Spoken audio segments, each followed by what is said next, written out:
All right, now Joram Post Sonko here. You can get me on Facebook, Instagram, and Twitter at Joram Post Sonko as well. And you can definitely follow me and give me your feedback in regards to the business stories on board here on Smart Mains Business. Clearly, we're driving your business in Smart 24 TV, and you can as well get us plot 29A Commercial Road in Naguru. The website is www.smart24tv.com. Now, Miss Jo here did mention about the fact that if you are, she started up as a student, you're still a student in the process, which makes us even as well, because most of us are being employed in a journey of studying. And clearly, if I told you at home out there and thinking that maybe lack of qualifications could limit you, if I told you have the definite skills to go on board, then try out business opportunities out there that can actually help you tap into some income. So by the time you get that degree, maybe when you're already employing a number of people and you not even choose to follow your side of that career and maybe join the business that you've already opened up with you. And of course, we are still with Miss Joy Turamuhawe. I'm trying to keep up with the name. And she's here still telling us about the laundry and service business so far in Uganda. Now let's talk about government intervention in such businesses. Does your business also have, is it a license to actually start operating in context? Originally, we started freelancing just because the jobs were small. Yes, we're charging 20K, 30K. Yeah, so we were not legal, but I registered the business name. So it's just recently when we got some machinery and had to up our game, start working with offices and commercial buildings where these guys pay VAT, So that's when we actually had to register formally. So we just did the registration recently, and it's now that I feel the pinch, the 18%.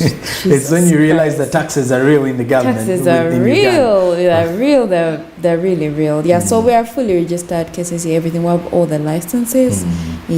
Okay, because normally some of the businesses think starting up a business is very easy. Not until you reach in that sector where the government is now going to start earning from your own business. Money. Your small money. The one that was already free of VAT, if I could say that. And also, let's say, I think you're now having a TIN number. Does it get TIN numbers? Take us through that registration. What happens, where and how? I really can't give you all the details because I went through my lawyer. I just got a lawyer that did everything. I gave him all the details he needed and the signatures where he needed. It's just KCCA that I chased myself and maybe the bank account. But everything else he did for me and just gave me complete certificates. So unfortunately, I can't give you... No, that is fine. But if you can go to my social media, maybe I can give you the lawyer's number. Because he did it at a very, very affordable price. But I didn't chase them for myself. Which is quite interesting here, and I have a sister of mine who is doing law.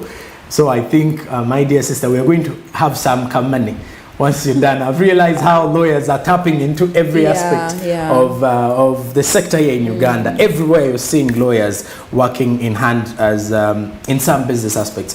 Now, I want to understand something that has actually, I'm still puzzled with how people actually maintain these businesses. First of all, when you're starting up a business, it becomes part of you. And when you're employing, it's the idea. I was going through your TL and I got to understand that you have a new office now. And how were you operating business before you got the office? Were you setting it from a home-based situation or? No, it's a service, So we ideally don't need an office because you get it's just a corner it's until you get workers that maybe need internet supervision. It's better for people to work in an office setting than to work from home. Maybe that's when you need offices. And of course, when you're working with companies, there's some people who have trust issues. They'd rather see your office before they give you access to their house. They feel like it's leverage just in case anything happens, they can come and complain to the office. That's, I think, in my opinion, the only reason why we need the office. But originally we didn't. We had everything, buckets, rugs, vacuum cleaner, everything has been in my house, in my living room. I just carried, put it in my car, come clean your house. So the office just came in because we need like operations officers now and all that. Yeah, we need social media managers. We need them to have a setting where they can sit and actually focus on work without distraction. And of course, an office is a step ahead. We're 2 years, 6 months. We need to step ahead. We can't just stay operating. Yes, from home setting. From home setting, yeah. So we need that. And we just recently got one. But in my opinion, anyone who is listening that has a startup, office is not really something you should rush for. We have social media. You can tell people we are a startup. We don't have premises yet, but we can find you. Yes, we can find you. I have friends who are selling phones. They don't need a place in Coachita or whatever. They can do it from home. Post your iPhone if someone needs it. Put it on a board and send it to them. You don't really need to pay rent of 1 million plus when you're not even making 400,000. Because actually that is one of the reasons as to why we're encouraging people to tap into the digital spaces and use the e-commerce more productively as you can to actually get some money out of it. I want to understand how the people actually perceive this idea.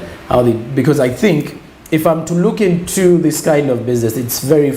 Are you the only person doing it, or there are some other few people in the same line of business? There are big companies there are some in bigger Uganda companies doing the same thing. Yeah, but in my opinion, I don't think we have a monopoly company.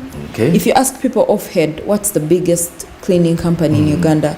They would not tell you as fast as they know restaurants and yes, sure thing. So I believe I am going to change that. Yes, that's why I was going to ask because if I'm to look into it, people will tell me, okay, you try. I was going through people, and people are telling me, no, you try CJ Solutions. I'm like, oh, CJ.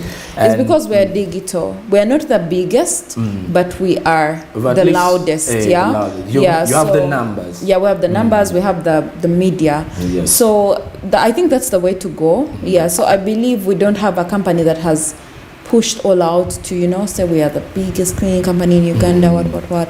So I want us to be that. Yeah, but there are people. There are so many. Right. I'm sure there are in thousands of cleaning companies. Okay. And I have even I have 30 friends who have started this because I'm doing it. Yeah. So they've also realized there's something in it.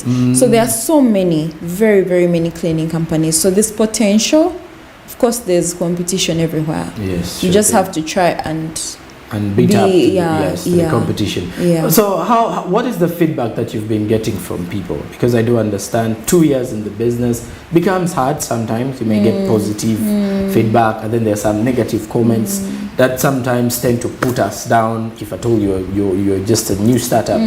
What has the feedback been? The hardest feedback to deal with was the first feedback, like when I posted that I'm a cleaner and people are like, oh my God, you think your parents are paying your fees at MOBS for you to become a cleaner? Okay. So, but I think I'm just hard-headed. Like those things never really ever hurt me. Yes. But of course, I'm sure there are some people who saw them and were discouraged from starting, but they didn't discourage me. But of course, they were there. And I know that people were weak-hearted, and when someone says something about their business, they stop. I have 2 friends. One is working with me now in office, and another one is working with me in cleaning. Okay. But they both told me that around 2018, 2017, they told their friends that they want to start cleaning businesses and go around doing laundry, and their friends discouraged them, So people come to me and they tell me we were discouraged 2 years ago and we're so shocked that you've carried along for this long. So the discouragement is there. And of course, there are times where maybe you don't impress a client because you're a startup and you've taken up a very huge contract, and you thought you'd manage it, and you find it's harder than you thought, and maybe you don't impress them as much as they thought. So those are there. We've had a case before, but we resolved it. I had to step into my own money and make sure the thing is done and outsource where I can, but at least protect your reputation and finish the work even when it's a loss. So those happen. And they happen to everyone, I mean. Yes, sure. But we've had more good days than the bad. Okay, which is better. Because if you weigh the good things exceedingly, it becomes easier. And of course, she did mention of the fact that people always have their issues in terms of criticisms in that particular regard. There's always one thing I tell a few friends of mine is, more so Ugandans, is that people really don't care. And the more you realize people don't care what you do, people really care what you have to put on table. Because at the end of the day, we've all had these stories where you go out and tell people, you know what, I come from a humble background, this and this, my childhood was having issues, I didn't have money. But then at the end of the day, people will ask you, how far have you gone to change the situation? The same people who have been criticizing you will still be the same people that will be asking and who will be asking you whether you've actually had the money. Because now the issue is, do you have the money? And if at all the business is actually giving you the money, go for it. I'm saying a legit business, because if I say if at all it's a business, you'll definitely go for any other business out there because you're looking for the money. But everyone goes through criticisms, and the idea, I think, your mentality says it all. If at all you know what you want, it may be for a long-term course, maybe 5 years, things are not working out. We all have simple startups, and we all have goals that we want to achieve. And maybe with time, things will work out, but we just have God ahead of us to clearly see that. Now, I want to see, where do you see CJ Home Solutions in the next, if I do a projection, if you know what you want, Yeah, it may be for a all long-term factors course, remaining maybe 5 years, things are, Supposing we don't have another pandemic, yes. I believe what I've originally wanted is to have a branch in every university. Yeah. Okay. I want to have a branch in every university in East Africa, for starters. Okay. So we want to go East Africa. Ideally, really, that's the picture. You want to go East Africa? Yeah, we want to go East Africa. Hey. Yeah. No, now you want to go, like, you go to Kenya, open up branch from in Kenyatta, we'll go to Tanzania, open up branches, go to Rwanda, open up branches in university, because this is to employ university students. With time, of course, we'll have to have full-time workers, we'll have another recruitment policy, we'll have other people come in, like full-time, but it will always have to benefit students and students all around East Africa. And then, God willing, Africa at large. And it will actually become a reality, because tell you what, when you have simple beginnings, you always have a foundation where you start realizing that with this and this, because it's only a person who has not started up who has no feeling to the field, like what is happening on ground in that regard. Now, there's something that has actually come up, and I wanted to ask, do you actually face any case of issues in regards to when you're going to these workplaces? I should understand you're working with only ladies, or you have some gentlemen. No, they're actually balanced almost. It's 50-50. a balance. Yeah. So have you got any case in regards to taking this maybe the girl child to these homes, and any case of sexual harassment in that regard? Yeah, but just like any other workplace, whether you go to office or to the airport or anywhere, or to someone's home, there's always predators. So I've had a case, actually my first 2-3 months of cleaning. I had a case, and when I confronted the guy, he stopped giving me work. Wow. It was so devastating, but yeah.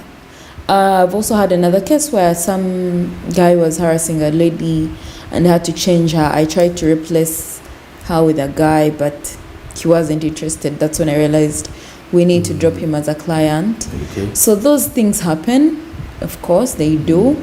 And you can't stop running business because of there's that, a risk. It happens everywhere. You just have to get used You just to have the to be situation. cautious, and make sure we usually balance. If we're sending, we don't send girls alone.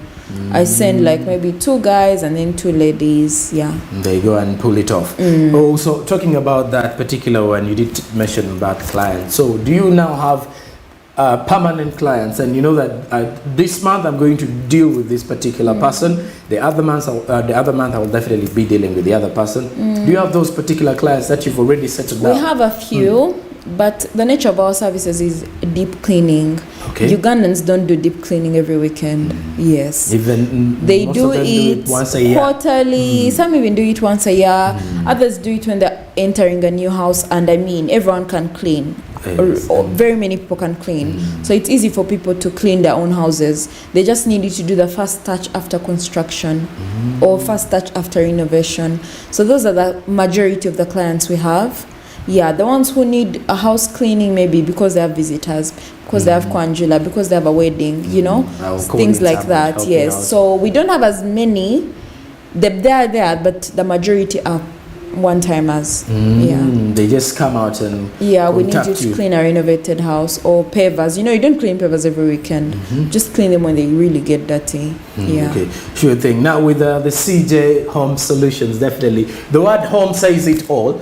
So they have solutions for your home. If at all you need deep cleaning, you know where to go, you know the person to contact, you know how you can definitely get yourself into that opportunity. And I want to understand, can you give me some tips or some ideas that you can help out someone who wants to start up this line of business, and they can be helpful, or things that can actually be of help to them before setting up this type of business? This kind of business, I can't tell everyone because I believe people are diverse. They have their own ideas. But first of all, take advantage of social media. We are amidst a pandemic. People don't see billboards. People don't read newspapers anymore. People are not moving out of their houses, but they are glued on their phones. You need to find a way of putting your business in their faces. Be flexible, learn to change, because COVID came through. Fortunately for us, we're an essential services, because cleaning was under the essential services. But before that, before I had a car, before I could move, I diversed to Irishes, started selling Irishes in the first pandemic because I couldn't offer cleaning services. So you need to be open-minded. You need to learn to change with situations. Learn to listen to advice from the right people. Don't go to your friend who has no job, has never worked, and you're telling her you want to start a business. Hey, she will tell you, man, that thing is not going to work. You have a degree, why are you cleaning? Yet it's a potential business. Get advice from the right people. Go to people who already have established businesses and ask them, how do you do it? Not someone who has nothing going on for themselves. So learn to listen to the right people and be patient. Don't start making wine at home and you want to be Coca-Cola in 2-3 days. So you need to be patient with your startup, and it will grow. And learn to take failure as a learning platform, stepping stone, because the failures are going to be there, the losses are going to be there. It doesn't mean you should quit business. There are always good days ahead. So that's the business I can give people. That's the advice I can give people who want to start up businesses. What I also want to know is, you've mentioned about COVID, this lockdown, it greatly affected businesses. So I don't, should I say you aren't working also during the first pandemic? I wasn't working because I didn't have a car. Moving depended on whether you have a car or not at some point. So I didn't have a car by then, and I couldn't move. So I just stayed home. I started selling Irish and other grocery things because I knew I could send them on border. And I had my phone. Everything happens on my phone.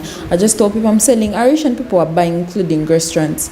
It pushed me from March till August, yes. And then August I had a car. So this pandemic I just registered for cleaning services, and we were moving, we're still working. Essential now. Yes, but of course some people hire us because they're not home to clean for themselves. But now offices were closed and they were home and they could clean, and they didn't even have that much laundry because they were not. So of course business was down, but I can't complain. Everyone was struggling, everyone was suffering. We had our own share, but all in all, at the end of the day, we'll come out strong, just like everyone else. All right. And when she says at the end of the day we shall come back strong, everyone has a time when you're facing hardships in life and you feel like you want to quit. But when you continue growing slowly by slowly, you never know, something will definitely happen. I do have someone who is actually part of the CJ Solutions, a friend of mine. She's called Tara. Yes, she actually tells me she works with you sometimes as well. She does. So, yes, and so Tara is a very good friend of mine as well. And she has told me this has actually helped them out in terms of the COVID, and also to have some upkeep with them as well. And I do understand, I also see you with a close friend. Is it Methia? Yeah. I haven't met Methia before. Methia is a digital marketer. So she doesn't clean. But that's also something people need to look into doing. Doing digital marketing, doing social media influencing. Yes. Big market. It's bigger. And of course, I'll also be excited if one day I get to meet Methia, Lydia, another one. I'll pass on the message. All right, now that is what we've had for you today on the Entrepreneurship Week. And we definitely had Joy Turamuhawe, from the CJ Home Solutions, and of course she's giving us some of the insights in the laundry and cleaning business. I hope you've picked something out of it, because if you're a student, most of the students are already home. Not even most, I think almost all students all of are us, home. yeah. Yes, apart from those who are actually attending the online lectures. And but then it international can be, school. Yes, and it cannot be a long term. You're always there for maybe 4 hours, and then you get back to your normal day. So clearly, if at all you have an opportunity to actually strike, go for it, make some money. I know we all love okusimbula, but I guess okusimbula kunyumango inam kusente. So I would suggest if at all you have an opportunity to tap in, gendo koleka center akatono, it would be more helpful to you as well. And maybe you will inspire other people to come on board and join you in your business entity. For now, Smart Means Business takes a rest, and it's a goodbye from me and the whole team. We shall do this next time. Goodbye for now.